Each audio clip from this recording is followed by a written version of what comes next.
Boyun ağrılarının kompleks müalicəsində kollagen tibbi vasitələrinin effektivliyi mövzusunda çıxışı ilə Bioloji Təbabət İnteqrativ Müalicə Mərkəzinin həkim-nevroloqu Ülviyə Səlimova bu videoda boyun ağrılarının yaranma mexanizmləri, nevroloji aspektləri və kompleks müalicə metodlarının əhəmiyyəti, inyeksiyon kollagen tibbi vasitələrinin multimodal terapiya çərçivəsində tətbiqi və digər tamamlayıcı yanaşmalarla uyğunluğu izah edib. Bugünkü tədqiqatımız, bugünkü mövzumuz yenə də müasir tibbin və müasir nevrologiyanın ən öndə, ən aktual problemlərindən biri olan boyun ağrılarına həsr olunub. Çünki doğrudan da osteoxondrozlar, disk protruziyaları, servikal spondiliozlar həm travmatoloqların, revmatoloqların, həmçinin nevroloqların qarşısında olan ən çətin. Niyə çətin? Çünki bugün bəhs edəcəyimiz mövzu degenerativ, destruktiv proses olduğu üçün məhz bu biz həkimlərin qarşısında müəyyən çətinliklərə yol açır. Qeyd etmək istəyirəm ki, təbii ki, biz burada hamımız bilirik, biraz qısa konkret danışmağa cəhd göstərəcəm. Onurğa əyrilikləri ilə bağlı olaraq servikal və lumbar bölgədə disk patologiyaları, disk protruziyaları daha çox rast gəlinir anatomik əyriliklə bağlı olaraq. Dünya statistikasına nəzər salsaq, ümumiyyətlə servikal spondiliozlar qarşımızda radikulyar sindrom və miyelopatiya əlamətləri ilə, radikula və miyelopatiya əlamətləri ilə özünü göstərir. Bugün mənim sizlərə çatdırmaq istədiyim yalnız radikulopatiyası olan pasiyentlər üzərində aparılmış tədqiqatlar olacaq. Servikal radikulopatiyanın etibarlılığı tədqiqatına nəzər salsaq, görərik ki, servikal disk yırtıqlarının tezliyi dünyada 100.000 nəfərə 5.5 nəfər təşkil eləyir və boyun ağrılarından əziyyət çəkən xəstələrin 25-30%-də servikal disk yırtıqları müşahidə olunur. Eyni zamanda diaqnoz qoyulmuş xəstələrin əhəmiyyətli bir hissəsi, təxminən 26%-i çox təəssüf ki, cərrahi əməliyyatlar tələb edir. Məhz bugünkü mövzunun aktuallığı da buradan doğur. Çünki servikal spondilioz, servikal disk patologiyaları xəstələrin həyat keyfiyyətinə mənfi təsir edən, ən öndə gedən xroniki, degenerativ, destruktiv proseslərdir. Və cərrahi müdaxilə haqqında belə bir araşdırma var, onları sizə təqdim etmək istəyirəm. Bu İspan populyasiyasında servikal səviyyələrdə, müxtəlif servikal səviyyələrdə olan zədələnmələr araşdırılmış və PubMed-də olan belə bir məlumat qarşıma çıxdı, istədim sizlərlə paylaşam. Puerto Rico'da aparılmış bir araşdırmaya görə 15 il ərzində 409 pasiyent cərrahi əməliyyata cəlb olunmuşdur. Bu pasiyentlərin yarısında, təxminən 50.8%-də birdən çox səviyyədə degenerativ disk yırtığı müşahidə olunub. Ən çox zədələnən nahiyə təbii ki, anatomik quruluşla bağlı olaraq biz bilirik ki, boynun aşağı hissəsinə daha çox yük düşür və zədələnən səviyyələr də daha çox boyunun aşağı şöbələrində rast gəlinir. Belə ki, C5, C6 səviyyələr 34.8% və C4, C5 səviyyələr 28.1%, daha sonraki yerləri isə C6, C7 və ən az faiz isə daha yuxarı şöbə olan C3, C4 zədələnmələr təşkil edir. Və yaş qrupuna gəldikdə isə qadınlar üçün orta yaş qrupu 56, kişilər üçün isə 59 yaş olaraq bilinmişdir. Təbii ki, bir nevroloqun qarşısında belə bir pasiyentin olması bizlərə yeni müalicə üsullarını işləyib hazırlamaq və yaxud da yeni müalicə üsullarına zərurəti ortalığa qoyur. Çünki radikulopatiya, radikulyar sindrom çox kəskin ağrılarla müşahidə olunur.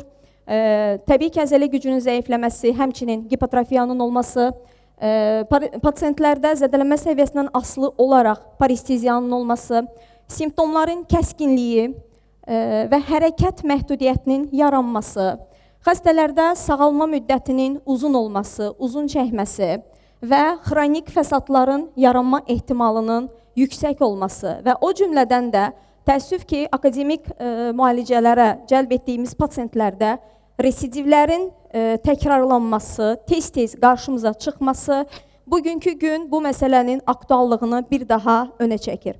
Məhz ona görə də təbii ki, müalicədə akademik təbabət yenə də öz ilkin yerini tutur. Sadəcə olaraq daha nə edə bilərik? Bugünkü gün məhz niyə biz kollagen tibbi vasitələrinin müalicə protokolumuza daxil edilməsini zərurəti meydana çıxdı? Onunla bağlı danışmaq istəyirəm. Çünki fəqərə arası diskin anatomik quruluşuna nəzər salsaq, təbii ki, hər birimiz bunu bilirik. Bir daha yadınıza salmaq istəyirəm ki, fəqərə arası diskin pulpoz nüvəsinin tip 2 kollagen və anulyar həlqələrinin isə tip 1 kollagen tərkibli olduğunu nəzərə alsaq, məhz kollagen tibbi vasitələrinin müalicə protokoluna daxil olunması zərurəti meydana çıxır. Klassik müalicə qeyd elədiyim kimi hər zaman öndədir və biz integrativ təbabətdən hər dəfə danışarkən, istər elmi simpoziumlarda, istər sosial şəbəkələrdə, efirdə və s. hər dəfə bunu qeyd edirik. İntegrativ təbabət xəstəyə bir bütün yanaşmadır. İntegrativ təbabətin əsasını təbii ki, ilk həlqədə, ən başda akademik təbabət təşkil edir və yəni kəskin hallarda biz mütləq ki, akademik müalicələrə müraciət edirik. Qeyd edeyim ki, bir daha integrativ tip yalnız xroniki, qeyri-infeksion xəstəliklərin müalicəsi üçündür və bizim də bugün danışdığımız mövzu xroniki, degenerativ, destruktiv proses olduğu üçün kollagenin müalicəyə olunan pasientlərə əlavə olunması məsələsi ortalığa qoyulmuşdur. Tədqiqatın məqsədi servikal sindromun kompleks müalicəsinə kollagen tibbi vasitələrinin effektivliyinin öyrənilməsindən ibarətdir. Bizim tədqiqat qrupunda 2 qrup pasientlər üzərində aparılmışdır, 32 pasient üzərində və bu pasientlərin orta yaş həddi 35-65 yaş təşkil etmişdir. Qeyd edeyim ki, tədqiqat birinci qrupda tədqiqata cəlb olunan 16 pasient, yenə ikinci qrupda da 16 pasient olmaqla bölünmüşdür və bölgü xəstəliyin mərhələlərinə görə aparılmışdır. Birinci, ikinci mərhələdə biz hər birimiz bilirik ki, artıq burada pulpoz nüvədə çatlar əmələ gəlir, diskin protruziyası müşahidə olunur, ağrı və radikulopatiyanın simptomları müşahidə olunur, hansı ki paresteziyalar. Birinci qrup xəstələrdə ağrının lokalizasiyası təbii ki, bir nevroloq üçün ilkin yönləndirici bir əlamətdir. Biz həmişə pasiyenti qəbul edəndə ilk olaraq anamnez toplayırıq, ətraflı şikayətlərini dinləyirik və təbii ki, instrumental müayinələrə keçməmişdən əvvəl hər bir nevroloq pasiyenti nevroloji dəyərləndirir və bu zaman ağrının lokalizasiyası bizi sanki istiqamətləndirir. Ağrı çiyinə, qolun ön səthinə və baş barmağa irradiasiya edir. Birinci qrup pasientlərdə təbii ki, biz burada C5, C6 sinir kökçüyünün kompresiyasını görürük və bir neçə testlər var bu radikulopatiya simptomlarını ortalığa qoyan. Biz öz tədqiqatımızda 2 testdən istifadə etmişik xəstə bölgüsündə, Spurling və çiyin abduksiya testi. İkinci qrup xəstələr isə daha ağır, həm ağrı şiddəti daha çox olan, həm xəstəliyin ağırlıq mərhələsi, 3-cü mərhələ olan xəstələr üzərində aparılmışdır, hansı ki, ağrı qolun arxa səthi, 2-ci, 3-cü, 4-cü, 5-ci barmaqlara irradiasiya, paresteziyalarına müşahidə olunur. C7 sinir kökçüyünün sıxılması olan xəstə qrupudur. Və tədqiqatın təbii ki, əgər aparırıqsa daxil olma və xaric olma kriteriyaları da burada əhəmiyyət kəsb eləyir. Çünki daxil olma kriteriyalarında biz xəstələri klinik və MRT müayinəsi ilə təsdiqlənmiş servikal disk patologiyalarını yalnız götürmüşük. Burada digər xaric olma kriteriyalarında travmalar və servikal bölgədə öncə aparılan əməliyyatı keçirmiş xəstələr bizim tədqiqatımıza daxil edilməmişdir. Və o cümlədən də qeyd edeyim ki, ağır xəstəliklərlə məşğul olan Parkinson, degenerativ xəstəliklərlə məşğul olan bir nevroloq kimi bu xəstə qrupunda da ağır ciddi nevroloji xəstələr xaric olma kriteriyalarına daxildir. Servikal sindromun klinik diaqnostikasını hər birimiz bilirik, xatırladım ki, təbii ki, bir nevroloqun ilk müraciət etdiyi müayinə, xəstə içəri girərkən şikayətlər, ona uyğun, xəstəliyinə uyğun şikayətlər və anamnezdir. Ətraflı anamnez topladıqdan sonra təbii ki, nevroloji müayinə, nevroloji statusun dəyərləndirilməsi və radikulopatiya simptomlarını meydana çıxarmaq üçün xüsusi provokator testlər.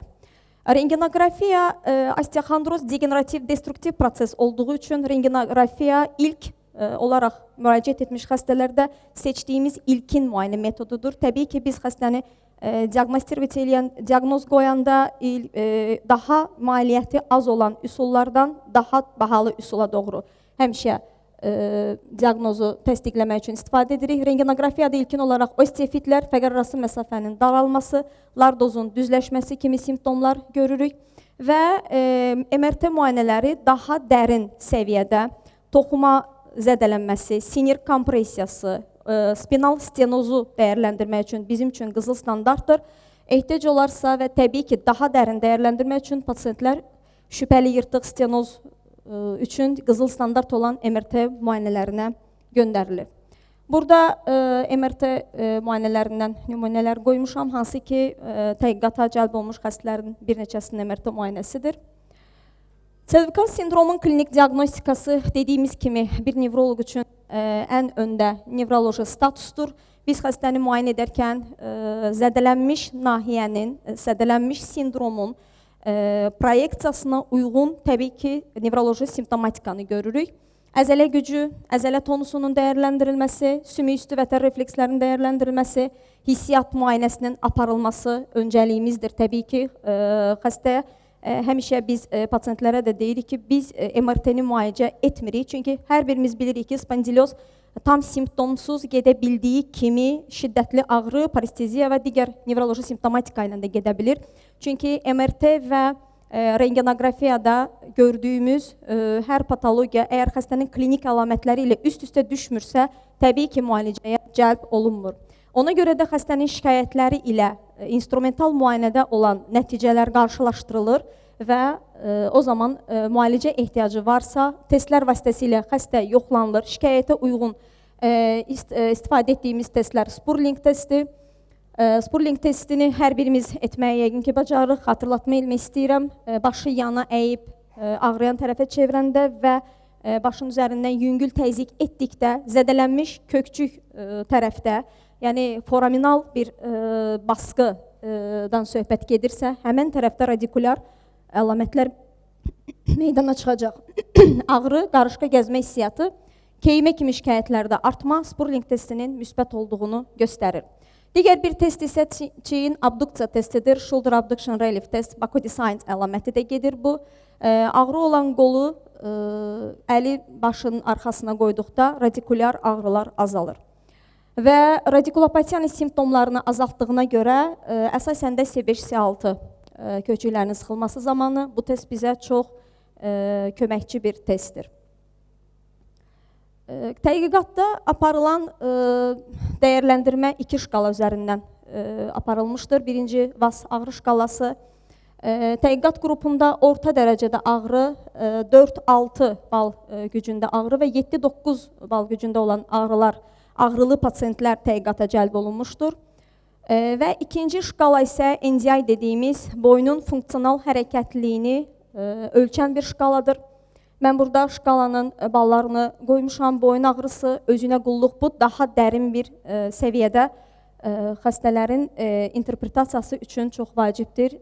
Ağır yük qaldırma, diqqəti cəlb bilmə bacarığı, baş ağrısı, ağrı ilə oxuya bilmə bacarığı, əmək fəaliyyəti ilə məşğul olma bilmə bacarığı, normal yuxu və s. Və təbii ki, slaydda yüngül funksional pozulma, orta funksional pozulma və ciddi funksional pozulmanı biz görürük. Təhqiqat qrupuna daxil olan xəstələr orta funksional pozulma və ciddi funksional pozulma qrupundan olan xəstələridir. Gələk müalicəyə. Akademik təbabət dediyimiz kimi kəskin mərhələdə istifadə etdiyimiz bir müalicədir. Lakin burada bəzi çatışmazlıqlar, kimyəvi preparatların verdiyi əlavə təsirlər bizim qarşımızda duran ən böyük problemlərdir. Məhz ona görə də hər birimiz bilirik ki, akademik yanaşmada qeyri-steroid iltihab əleyhinə vasitələrdən, miorelaksantlardan, ağrı kəsicilərdən istifadə olunur və təbii ki, bütün dünyada qızıl standart kimi fizioterapiya, reabilitasiya üsulları ilə də pasiyentlər müalicə olunur. Preparatların əlavə təsirləri bizi kollagen və digər müalicə üsullarının protokola daxil olunmasına bizi cəlb edir.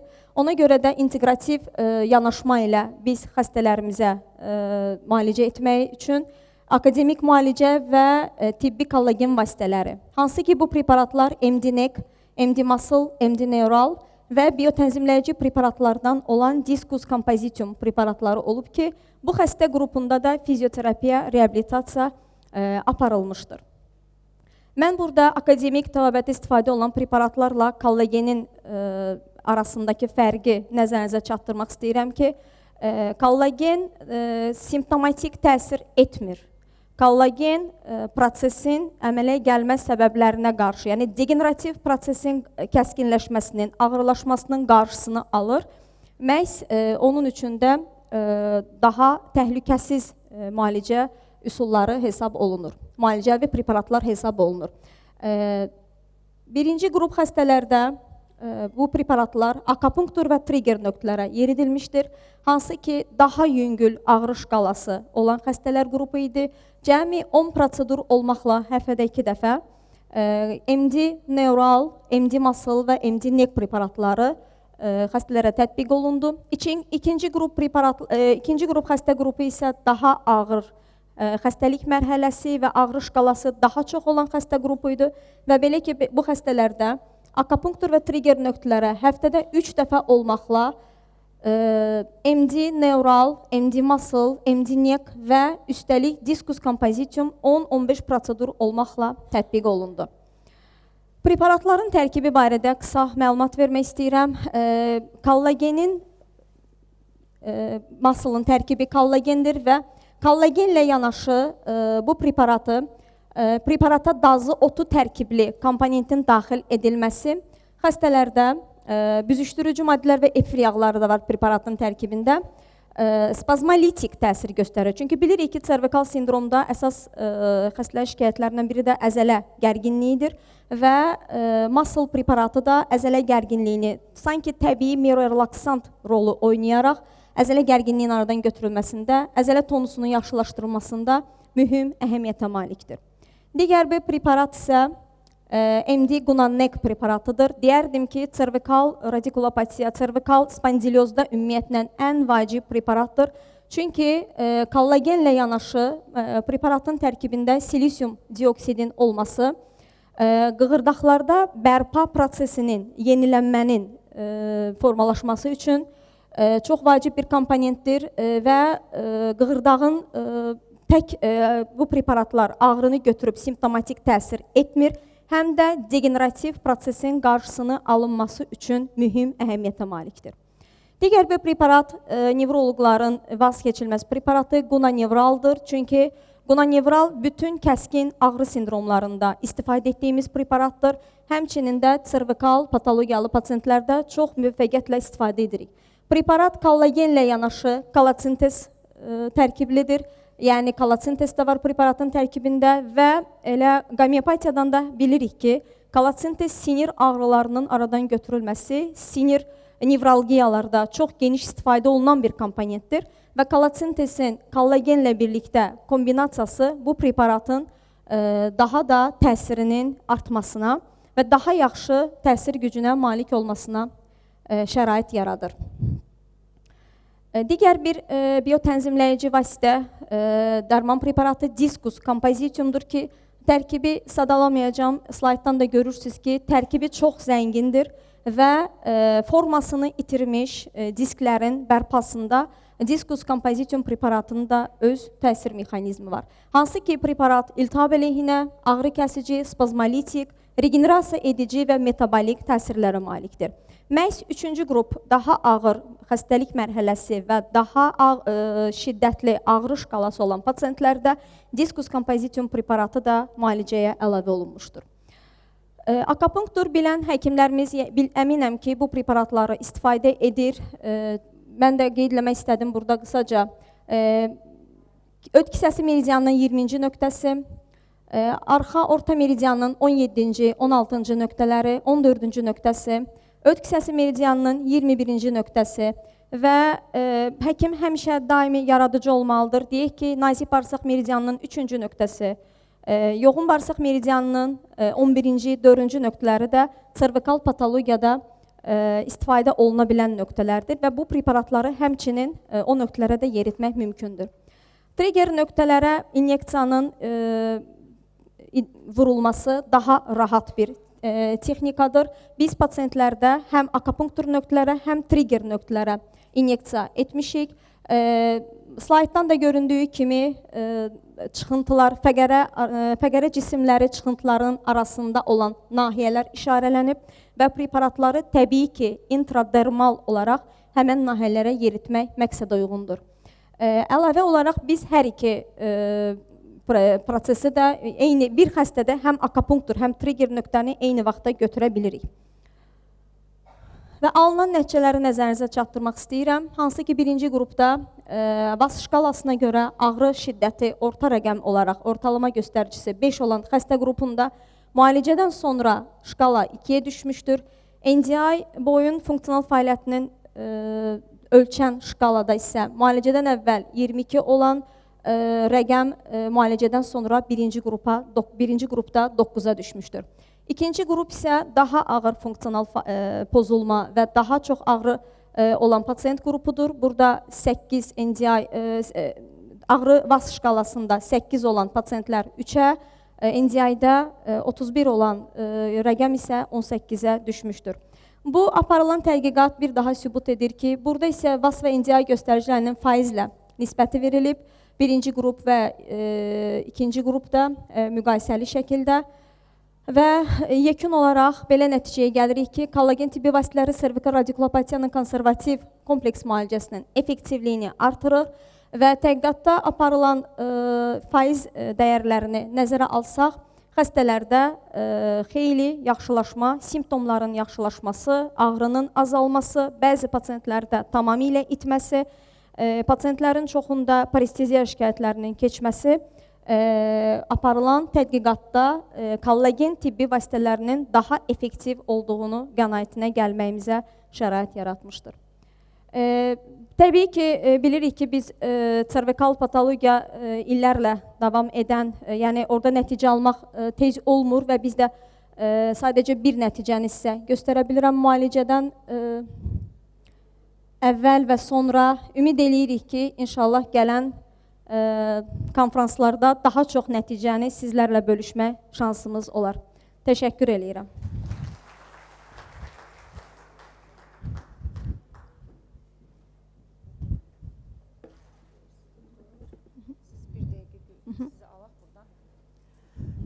Təşəkkür edirik Ülviyə xanıma.